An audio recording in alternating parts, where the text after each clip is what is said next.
Going back too soon, about the heavy damage to the infrastructure, about the lack of water, the lack of food, the lack of housing in many areas. The UN Refugee Agency believes that about 50% of the housing in Kosovo has been destroyed. So I think what's holding people back at this stage is their own anxiety and a sense of caution, and they are willing at this point to wait and see. They now feel they can go home. They don't feel they have to rush in on the first day. Ola Guerin talking to me earlier from Kosova, and just to underline that the NATO forces are now arriving in Pristina. Well, our World Affairs correspondent Jim Fish assesses the developments so far in the NATO peace enforcement operation. By mid-afternoon, NATO's advance units, with British warrior tanks in support, were approaching the Kosovo capital, Pristina. For the most part, they made smooth progress. Near the town of Uroševac, they made their first contacts with the Yugoslav military. There was a brief hold-up before the column resumed its advance towards the capital. So far today, the elements of the 5th UK Airborne Brigade have conducted an air mobile operation and secured the flanks of the main road from the General Jankovic border crossing to Pristina. At about 9:15 hours this morning, the 4th UK Armored Brigade moved through the area held by the airborne troops, and it's continuing north. In addition, its reconnaissance battalion and elements from 5th Airborne Brigade are currently in the vicinity of Pristina airfield. On the ground, NATO's peacekeepers had gone in before dawn, unopposed and according to plan. British paratroops and Gurkhas dropped in by helicopter secured the high ground above the road for the main armoured force which was to follow. Vanguard are negotiating with the Russians on how to fit them into the K4 force. At the same time, the American envoy Strobe Talbot is continuing his shuttle mission in Moscow. So far, there's been little evidence of the horrors of death and destruction which the peacekeepers were braced to expect. Instead, the overwhelming relief and celebrations of Kosovo Albanians, thankful at last that NATO has come to put an end to their 70-day nightmare. Jim Fish, BBC News. Well, soldiers we met on the road to Pristina, these paratroopers at the sharp end of today's operation. They were hot, tired, but they have to move quickly to make sure there's no security vacuum as the Serbs withdraw.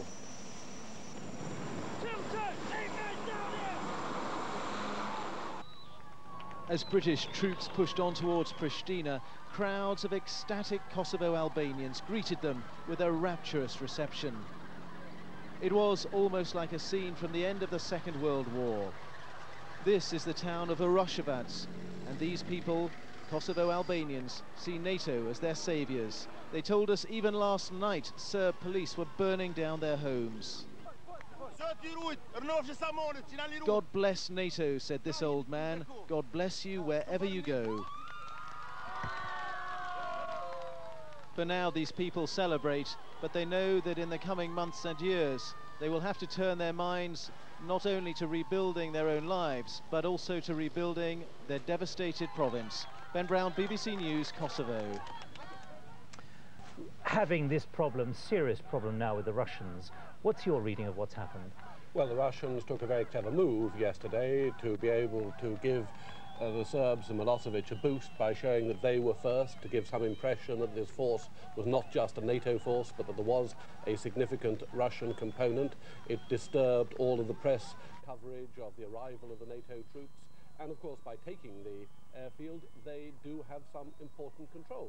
They might be able to allow a further Russian troops to fly in the next 24 or 48 hours. Well, these are the NATO troops arriving around Pristina, but when we look at what the Russians have done, it is becoming a little clearer, I think, what's happened in Moscow, isn't it? Because the Chief of Staff, as reported by Russian television, was the person who ordered this.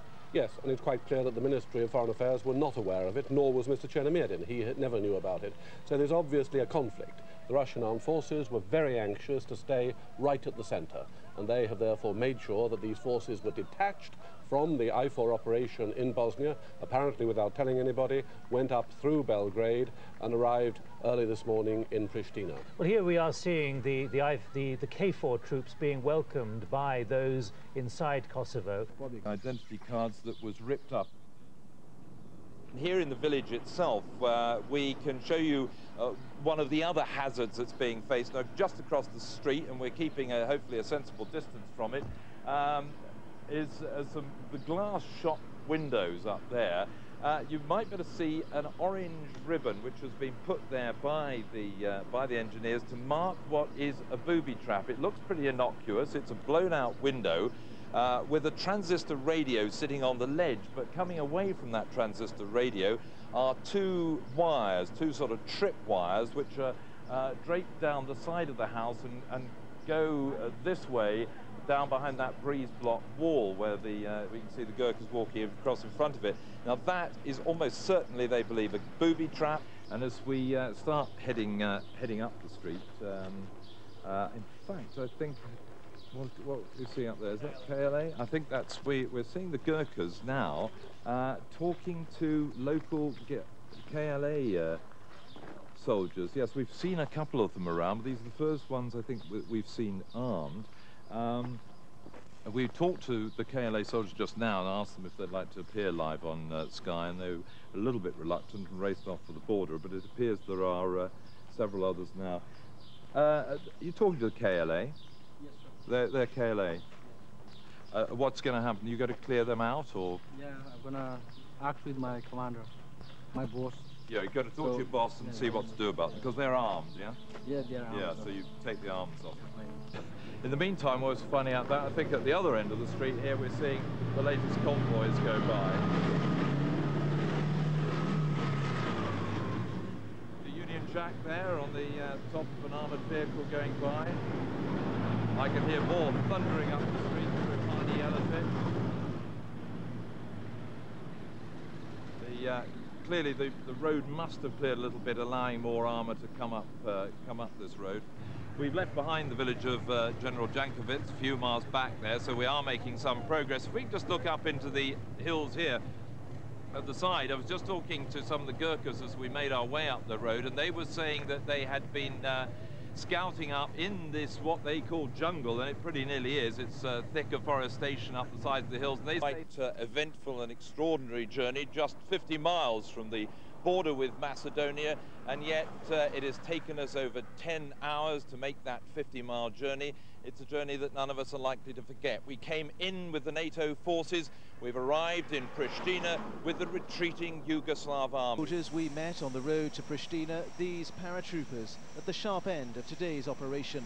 They were hot, tired, but they have to move quickly to make sure there's no security vacuum as the Serbs withdraw.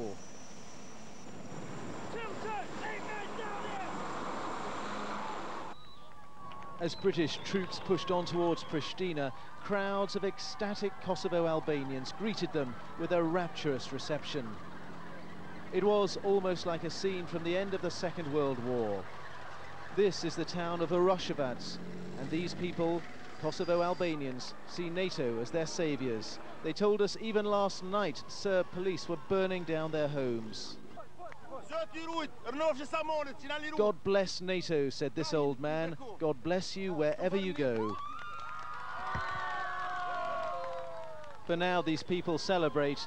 Of the last 24 hours have only been the first stages of what is still a complex operation to be completed.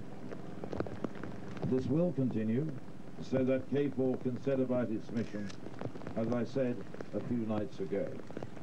And this is to monitor, verify, and when necessary, enforce compliance within the terms of the military technical agreement. To assist the UNHCR in providing humanitarian aid to returning refugees, and indeed for refugees from within Kosovo. To establish basic law and order, and to provide core civil functions. In short, to provide a secure environment for all the people of Kosovo, whatever their ethnic background. We will be robust and we will be even-handed. Violence or non-compliance will not be tolerated from whichever quarter it may come. In other news, India controlled the skies above. KFOR's commander, General Sir Mike Jackson, is going to establish his headquarters at the airport. Many weeks and many months may still lie ahead before the stain of ethnic cleansing can finally be removed from the map of Kosovo. The tide turned at 4:30 in the morning precisely when helicopter-borne troops swept over the waiting armour and into Kosovo. For 10 weeks, refugees had poured down the road from north to south, Now the household cavalry started to move in the opposite direction.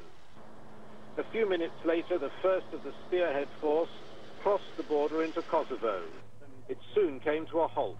Explosives had been discovered in a tunnel by paratroopers who had gone ahead in the helicopters. By 11:30, the armor had passed through the narrow and potentially dangerous gorge and linked up on the plain beyond with the airborne paratroopers and Gurkhas. But now they were all entering into unknown territory, so far not reconnoitred, and for the first time, KFOR came into contact with the Serb army. Its commander and a Serb general negotiated by the roadside before the advance continued again. 35 miles and nearly 9 hours into Kosovo, KFOR has come to a halt once again, this time because generals from both sides are meeting. It's the first contact there's been between them during this journey. They're discussing the way forward. In an attempt to get to Pristina Airport quickly and link up with a small detachment of paratroopers, the column cut off across country, to the surprise of Serb army soldiers who were still in their positions at several points along the route. Each one had to be negotiated. The Serbs said they had not been told NATO was coming. Most of the villages along the convoy's route were deserted, Serb and Albanian, and some houses had obviously been recently torched.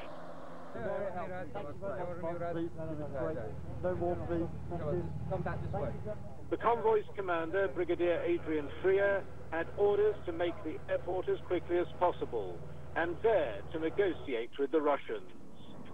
He left behind his armor 5 miles short of the airport, choosing instead to make a more discreet entry with a Gurkha escort just 12 hours after setting off.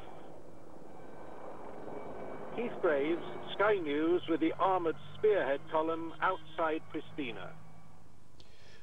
General Mike Jackson, the NATO commander in Kosovo, arrived to meet the media by helicopter into a confused and tense situation which he sought immediately to defuse.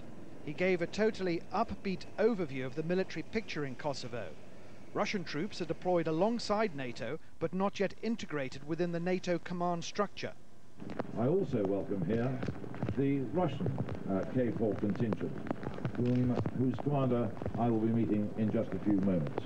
We are setting in place the command and control structures necessary to oversee the deployment of the full KFOR force. The movements of the last 24 hours have only been the first stages of what is still a complex operation to be completed.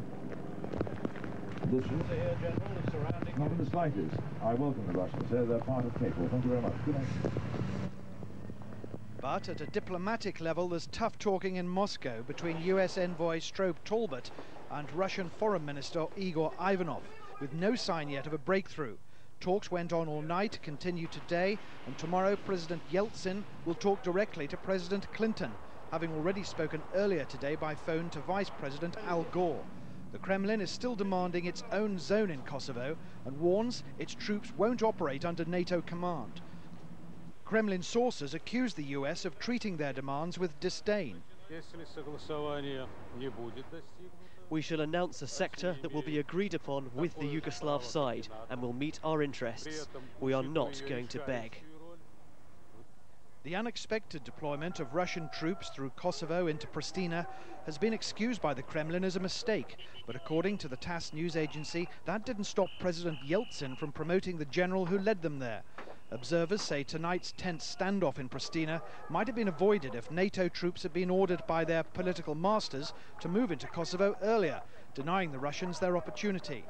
Tonight, the Russians are reported to have further forces standing by to resupply their advance column. President Yeltsin, claiming diplomatic victory for Russia, needs every opportunity to win domestic support for the Kremlin's stance on Kosovo. Today, rather than talk about Russian maneuvers, President Clinton welcomed the Russians, but chose to occupy the high moral ground.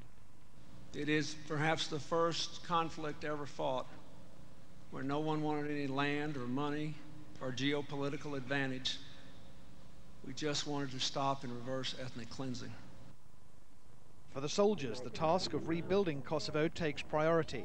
And for its people, displaced by a sick regime, the Allies have this promise. They know they are going home, and going home very soon. Dale Levac, Sky News. Well, not least the Russians, who poured in ahead of the British troops to some embarrassment. He's talked in a very placatory way about them. Obviously he wants to sort out the differences and give them a role as quickly as possible.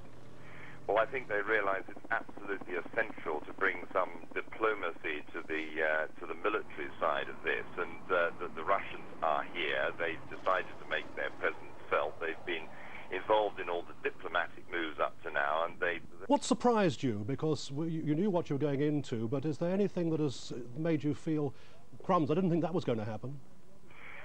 I think the speed at which we eventually hit the road, although it took us probably 10 hours from the time we crossed over, and we were surprised that we crossed over as fast as we did. We went in very soon. Right in Macedonia, the troops began to move off, and the helicopters manoeuvred into position. Operation Joint Guardian had begun. Bringing an effective NATO force into northern Albania is a logistical nightmare. But the German army is inching its way towards the border, ready to spearhead a second branch of peacekeepers in Kosovo. The German army on the move will be a welcome sight for the refugees staying in camps around Kukus, but it'll be tomorrow at the earliest before this military hardware rumbles over the border and into Kosovo. The sheer remoteness of the camps around Kukus has challenged aid workers and the military to the limit. I think it was very difficult. The roads are very bad, and we drive about 24 hours here. The troop is here, sleeps, take a meal, and tomorrow about 8 or 9 o'clock we drive to the Kosovo. Last night a Hercules crashed trying to take off from a makeshift runway. Just another indication of the difficulties faced by all those hoping to return the refugees to their homeland. But the Kosovo people will have to wait a little longer in the camps.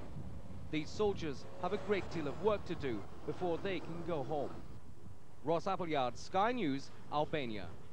Setting up a stable administration there. But negotiations are still taking place between Russia, the alliance, and local Serbs about who'll control which part of the province. While the city spent a largely quiet night, there were reports of sniper fire on the outskirts. Throughout the night, KFOR's advance into Kosovo has been relentless, as has the roadside excitement and welcome of Kosovo's Albanians, the few that remained displaced within the province. Me happy for NATO coming here. Serbian not killing, not anymore. The advanced troops that spearheaded the operation, paratroops and Gurkhas, can now dig in or be shipped out. Back to their company headquarters to rest while the armoured division takes over. But travelling with that armoured division, it quickly became clear that we were witnessing the first day of a monumental and complex task. Villages and towns along the road lay wrecked and deserted. Camera-shy KLA militia were quick to bring us to their homes. 15 died here, they told me. Someone will have to verify that. And now the daunting task of identifying the perpetrators in 1,000 villages, just like this one, must begin. And like so many issues here in the Balkans, there'll be many different versions, all of them conflicting. And in Pristina, the Russians have made themselves a true reality. Political objections to NATO's bombing campaign have translated into a forceful presence, ready for robust negotiation and control sharing. There are many weapons here and fearful conflicting agendas. There is much, perhaps too much, to be done. Andrew Wilson, Sky News in Pristina. Pristina is a tense city this morning as thousands of NATO troops are massing on the outskirts, waiting to deploy onto the streets and establish a UN-backed peacekeeping administration. As a first step, KFOR's commander, General Sir Mike Jackson, will establish his command post at Pristina Airport, the most part of which, for the moment anyway, is controlled by the Russian force that upstaged NATO by arriving ahead of them. We are setting in place the command and control structures necessary to oversee the deployment of the full KFOR force. President Yeltsin will be getting a phone call from President Clinton this morning. There's still deadlock over the precise role of Russian troops in Kosovo. The Kremlin wants its own separate command structure and its own zone to protect the Serbs. US envoy Strobe Talbot has been in Moscow for 3 days talking to Russian leaders. President Clinton's phone call may be crucial. If we can work there with the Russians as we have in Bosnia, we will demonstrate clearly our commitment as Americans to protect all the civilians of Kosovo, the Serbs and the Albanians alike. The Russians are reported to have further forces standing by near the Kosovo border to resupply their advance column. But all that would be dwarfed by the scale of NATO's move into Kosovo at dawn yesterday. It was a slow and dangerous job as roads were mined. Stay where you are. Armoured vehicles moved ahead cautiously. It would be foolhardy for me to speculate exactly when we're going to push armour forward. But push on they did through burnt-out villages and cheering Kosovar Albanians on the roadside. Serb police and militia were disarmed, as were KLA soldiers. Dale Levac, Sky News. Well, we can now go live to... We'll be able to go deeper into it and get more evidence of what happened here. But for the moment, we must stay fairly central because things are uneasy in the outskirts. However, if we look just down here, you'll see a selection of office buildings. This first one you can see now contained a bank, the Bank of Yugoslavia, Bank of Kosovo, sorry. You'll see that on the sign in a minute, you'll be able to see that it's written in both Albanian and Serb, bombed out. That's the result of the NATO bombardments here. So these people who would have first example of NATO's handiwork would have been their local bank being destroyed by bombs. Moving around past the office building slowly, you'll see further back, that is the central post office of Pristina, and that took a direct hit from a NATO bomb onto its roof. So that was completely destroyed. And of course it'll give you an idea of the state of the infrastructure here. No repairs have been managed, nothing has really been done to clean up the mess. There's debris all over the floor. And moving across this, what was or could be a shopping mall area, you'll come across a government building, all its windows smashed again by the blast from NATO bombs. That one perhaps from the shock from the bomb that landed on the post office roof. There were times in Pristina when up to 90 hits were recorded in and around this city. So you can have an example of what impression people may have of NATO if they've never been out of this country, what they might expect when the soldiers come in. So that is the dilemma facing the civilian people here, also the Serb reservists who have to make decisions now whether to stay, take off their uniforms. There are already reports of waiters being back in restaurants who just 2 days ago were wearing Serb uniforms. They've now decided to go back to their old jobs thinking that that particular game is over. Andrew Wilson. The joy with which the refugees greeted the advance party of German soldiers heading for Kosovo was evident when they arrived at the border town of Kukas. The main body of the 1,000-strong force wound its way around the tortuous roads of northern Albania before stopping off within striking distance of the border. Remarkably, there will still be Serbs at the border post and KLA fighters in the hills. The plan is to arrange an historic meeting between NATO, Serb forces and the Kosovo Liberation Army. But the German troops are confident they can accomplish their task. Morale is very good. They want to do it now. They are waiting for a long time for this. Today's target is the town of Prizren, from where so many thousands had walked to the safety of Albania. As the convoy passes the many camps around Kukas, it's sure to get a rousing reception. But these soldiers know there's a lot of work to be done before the refugees can be allowed to return home. Ross Appleyard, Sky News. Is there with you? Well, we're with D Squadron of the Qershor Hussars, part of the Irish Guards battle group, and their job has been basically to secure a bridgehead to allow the rest of the NATO force to come safely into the capital, Pristina. We're just outside the capital at the moment. I'll just point out that on top of one of the vehicles here, flowers have just been given by some local children who came over about 5 or 10 minutes ago and gave some of the soldiers flowers. We can come around here. You can see we've got Civitas and Challenger tanks lined up. And what they're trying to guard is a motorway bridge. It's the main motorway that we took in yesterday from Skopje. This is coming right past the centre of Pristina, just behind this building. And the idea is that this advanced unit are going to hold that and send out patrols to secure ground further and further away from this base and make sure the roads and the crossroad that takes us the 2 miles into Pristina city centre are safe. At the moment, they haven't encountered a great deal of problem. There's quite an interesting site around the other side of this building, which is a bit in sniper range, so we're being a bit wary of that at the moment. But there are VJ, Yugoslav army soldiers, on the other side of this building, just through here. You can see this trashed bus station, which has had a bomb through it quite clearly. We'll take you in there later, maybe. But on the other side are Yugoslav army soldiers waiting for buses to actually take them home to Serbia. So right alongside the British troops, you've got the Yugoslav army. They're still armed, but they don't seem to be giving the British soldiers any trouble at all. It seems to be sort of military pleasantries and you know, an amicable standoff at the moment. And up on the motorway bridge beyond us here, we've seen convoy after convoy of both military vehicles, the Yugoslav army, and their fuel tankers and the container lorries that are going to take their entire military operation away from here and back to Serbia. They obviously want to leave nothing for the KLA, and clearly the KLA are around. We've seen smoke on the hills on the far side of the city of Pristina. The reports we have are that the 2 Serb policemen were shot dead there this morning, and that there is some burning and some fighting going on there. The reports reaching us is that possibly the KLA have started to move down from the hills into the outskirts of Pristina, and there has been hostile contact between Serbian police units and the KLA. Waiting for further contact, for further confirmation of that. And certainly the British military here are aware of that, and they're going to explore. But the whole name of the mission at the moment is one of stealth. They want to do this very carefully and move into the city bit by bit. There are